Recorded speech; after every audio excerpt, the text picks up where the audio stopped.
রাজ্য জুড়ে একের পর এক গণপিটুনির খবর। গণপিটুনির জেরে কোথাও মৃত্যু, কোথাও আবার গুরুতর জখম, এমনই খবর সামনে আসছে। তালিকায় এবার জুলো হাওড়ার বাঁকড়ার নাম।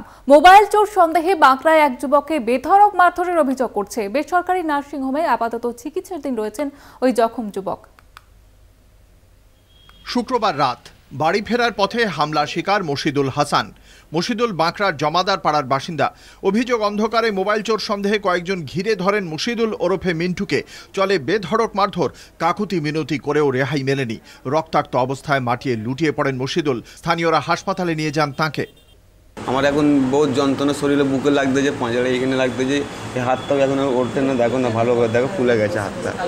কোন ছিল আমাকে বহুত লাঠির বাড়ি মেরেছে, লাঠির বাড়ি। লাঠির বাড়ি কজন হইলে? একজনই মেরেছে লাঠির বাড়ি বেশি। কতজন ছিল? ছিল অনেকজনই ছিল, 10-15 জন প্রায় ছিল। সবাই মিলে শাটার বন্ধ করেও মেরেছে, শাটার বন্ধ করেও আমাকে মেরেছে ভেতরে।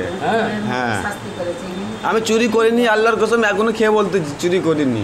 এলাকায় ভালো মানুষ বলেই পরিচিত মশিদুল, তাঁর নামে চোরের অপবাদ মেনে নিতে পারছেন না প্রতিবেশীরা। চোরের মতন শাস্তি দিচ্ছে। আমি আজকে কাজে যাচ্ছি, বাড়ির বইরা বলতে বলি ইউকিট দে না কি উইকেট না কি বলে, সে তাই দিয়ে মেরেছে।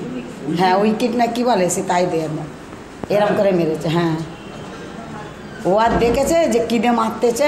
মেয়েরা বলতে বলে আমরা কুটুম বাড়ি যাচ্ছি বলে সে এইরকম মারতেছে ভালো ছেলেটাকে, কেউ কাউর ওখানে বিচার নিচ্ছে না। তো গত কয়েকদিন ধরে বারাসত থেকে আড়িয়াদহ, ঝাড়গ্রাম থেকে তারকেশ্বর একের পর এক গণপিটুনির অভিযোগ উঠেছে। খাস কলকাতায় জনতার পিটুনির শিকার হয়েছেন কয়েকজন। গণপিটুনি রুখতে পুলিশের কাছে পৌঁছেছে কড়া বার্তা। কড়া হাতে পরিস্থিতি মোকাবিলার মুখ্যমন্ত্রীর নির্দেশের পরেও কেন রোখা যাচ্ছে না গণপিটুনি, উঠছে প্রশ্ন।